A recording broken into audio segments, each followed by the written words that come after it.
Kalian nyangka nggak sih kasus tersebut banyak terjadi di Indonesia karena kurangnya peran sosok ayah bagi anak? Apa iya? Yuk, mari kita kupas secara mendalam.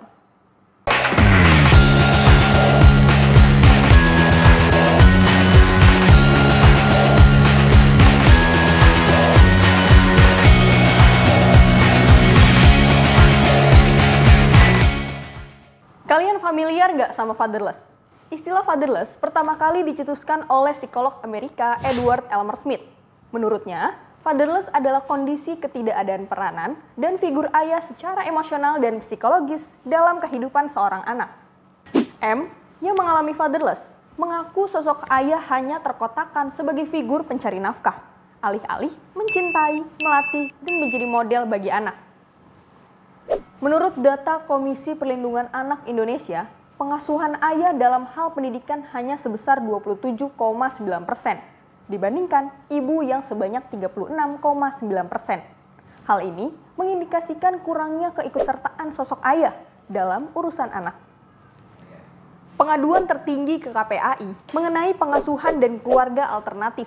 Hal ini disebabkan adanya tindakan di luar pidana seperti akses bertemu, perebutan kuasa hak asuh, lalu konflik perceraian yang tidak kunjung usai.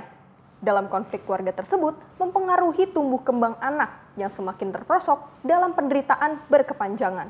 Kemudian secara psikologis tentu dia menuntut gitu, mencari gitu ya.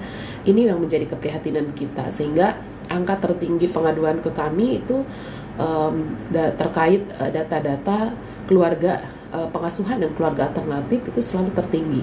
Karena apa? Ini tindakan yang di luar pidana ya, artinya akses bertemu, perebutan kuasa asuh misalnya, lalu tadi ada konflik perceraian yang tidak kunjung usai, itu kan menjadikan anak-anak semakin terperosok dalam penderitaan berkepanjangan. Divisi Pelayanan Hukum, Lembaga Bantuan Hukum, Asosiasi Perempuan Indonesia untuk Keadilan atau LBH-API, Tuani, menerangkan bahwa angka pengaduan yang masuk dalam kurun 4 tahun terakhir dari Jabodetabek sebanyak 1.514 kasus. Kasus kekerasan rumah tangga dan kekerasan anak masuk dalam 3 besar yang terus meningkat setiap tahunnya. Faktor penyebab fatherless itu adalah alasan ekonomi, sosial maupun budaya. Jadi banyak faktor yang mempengaruhinya gitu ya. Dan kemudian juga di Indonesia sangat melekat dengan budaya patriarki gitu ya.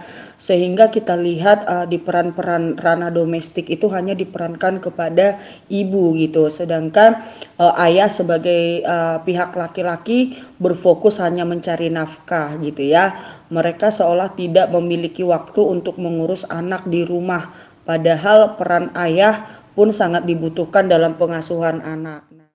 Tak hanya karena paradigma masyarakat saja, seorang ayah mengalami kesiapan karena faktor keragaman kategori umur. Bahkan, dalam buku State of the World Father Country Report Indonesia 2015, dari 700.000 laki-laki yang menikah, sekitar 3,17%-nya masih dalam umur remaja. Mereka menjadi ayah di usia yang sangat muda, masih sekolah, ataupun tergantung pada orang tua. Pakar sosial Bulan menyatakan, lingkungan juga bisa menjadi penyebab munculnya sifat fatherless. Dan kalau di lingkungan sekitar mungkin lebih banyak lingkungan keluarga ya, tuntutan dari istri, dari keluarga, juga anak mungkin pembiayaan sekolah ya yang makin mahal sekarang. Dia juga menambahkan, fenomena fatherless paling banyak disebabkan oleh faktor ekonomi. Di antaranya, kondisi di tempat kerja dengan beban berlebih, dan juga adanya persaingan tidak sehat di kantor, yang menimbulkan kelelahan secara fisik, sehingga sang ayah tidak berpikir lagi secara jernih dan objektif. Lalu gimana ya kira-kira kalau peran ayah hilang dalam keluarga? Apa dampak yang akan ditimbulkan bagi sang ayah maupun bagi tumbuh kembang sang anak? Menurut psikolog Ninik, dampak yang akan ditimbulkan kepada sang ayah adalah munculnya trauma akibat kehidupan yang dialami sebelum menjadi seorang ayah. Itu pengaruhnya diantaranya adalah akan membuat anak-anak itu mengalami beberapa masalah emosional.